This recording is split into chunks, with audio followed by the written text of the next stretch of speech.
I tried a new thing. Oh my god, they're so shiny. I've never done this before. And it feels so funny. Wait, I'll show you the other hand also. So bright. My hands feel like someone else's hands. It's exciting and strange. I've never done this before, so let's see if it gets irritating, but right now it's exciting. I literally went there and I was like, what is the most jhatak colors I can find? And then I didn't go full jhatak. There was a brighter pink, but I was like, baby steps, right? But it's still super duper not anything I would ever do, so it's exciting and it's fun. And it's so pretty! When I was small, my parents got divorced. But that to me doesn't seem like something that would traumatize me, because my parents' divorce was amicable. They are friends. The whole family is still friends. We're not a broken family by any means.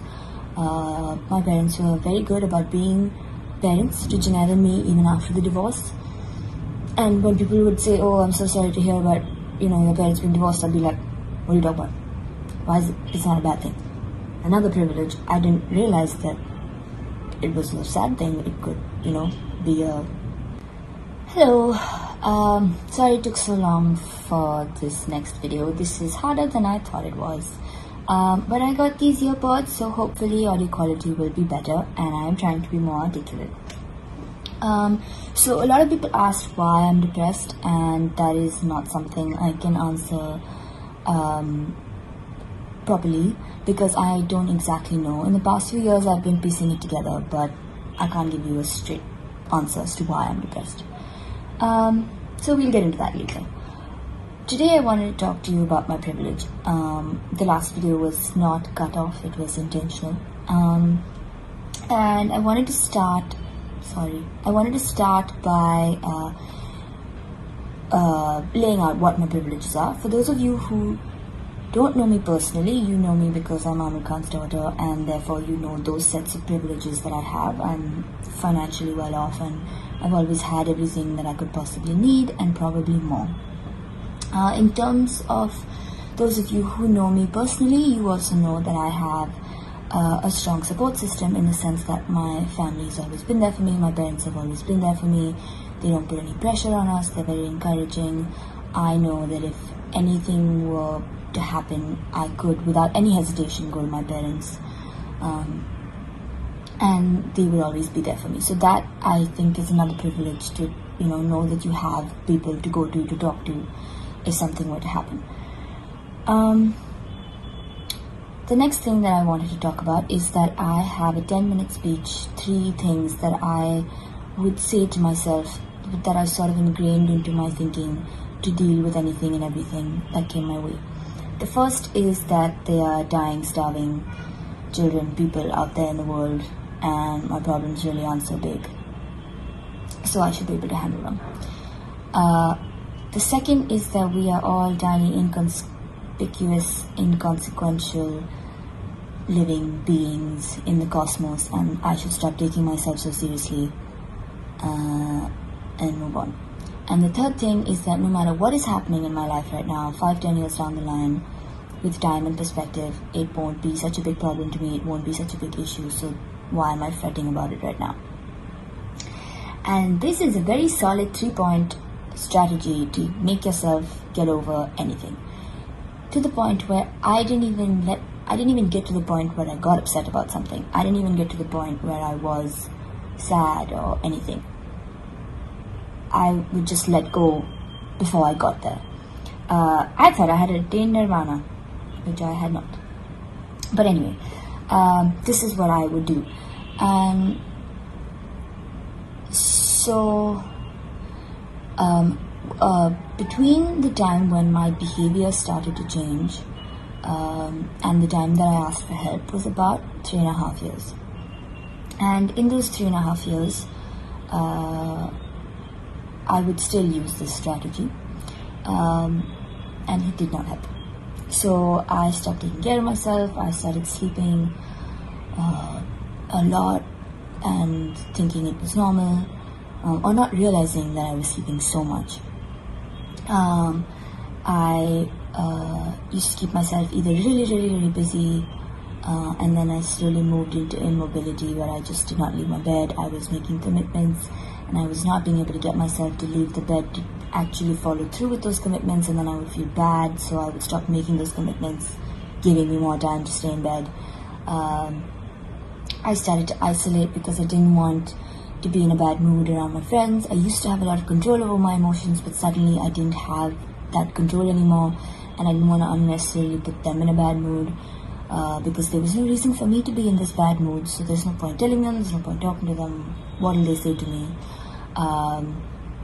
I used to daydream all the time, and it went from that to me not being able to listen to music because I couldn't sit with myself listening to music. I had to be watching TV. That is the amount of distraction I needed so that I wouldn't start crying. And crying was a big thing because I'm not the kind of person whose response to things is to cry.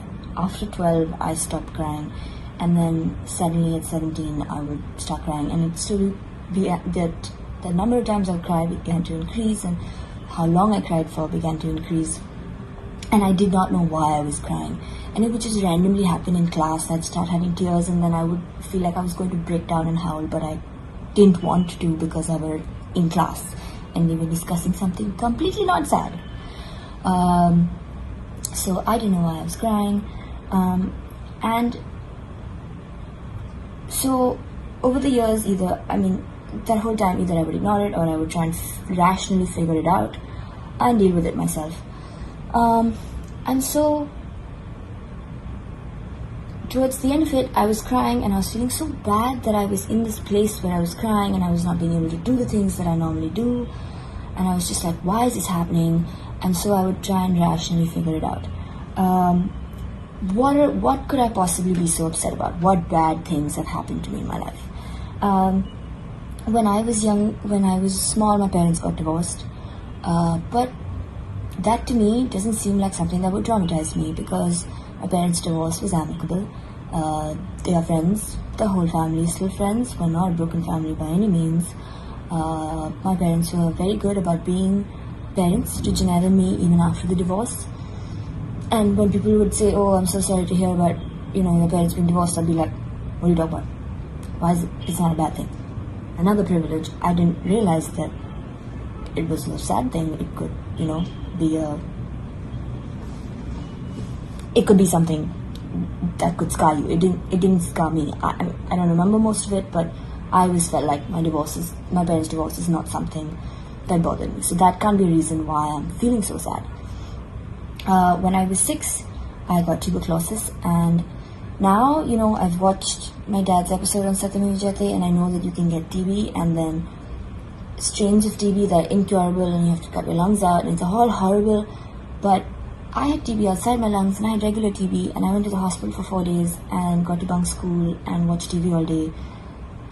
So for me, it was not such a big deal. It didn't scar me so much. So, I got lucky. Pretty easily dealt with that. Not something that would make me feel so terrible today. When I was 14, I was sexually harassed, abused, and that was a slightly odd situation in the sense that I didn't know whether the person knew what they were doing. I sort of knew them and wouldn't bring it up. It wasn't happening every day, so it took me about a year to be sure that they knew what they were doing and that is what they were doing. And immediately I wrote my parents an email and I got myself out of that situation. And once I was out of that situation, I didn't feel so bad anymore. I wasn't scared. I felt like this is not happening to me anymore and it's over. And I moved on and I let go. And yeah, from time to time I would beat myself up about how I felt silly that I let it happen and all of that. But it was, again, not something that has scarred me for life and something that was going to make me, something that could be making me feel as bad as I was feeling when I was 18 to 20 or whatever. And so I don't want to be in school. I'm feeling suffocated. I'm not feeling good. I'm crying. I can't tell my parents this or tell my friends this because they're gonna ask me why. And I don't know why. I have no reason to give you why. I've thought through everything that has happened to me. I've tried to find a reason, and I don't have a reason to give you. And so, why burden them with something that I know they're not going to be able to help me with? My parents are doing important things with their lives. My friends are doing things with their lives. It's not like anyone can help me through this, because there's no reason for me to feel like this, because nothing bad has happened to me. I shouldn't feel like this. I don't have a reason to feel like this. And so my own sense of privilege, I guess, or my own sense of feeling that I had to have a good enough reason to feel like this, made me not talk to anyone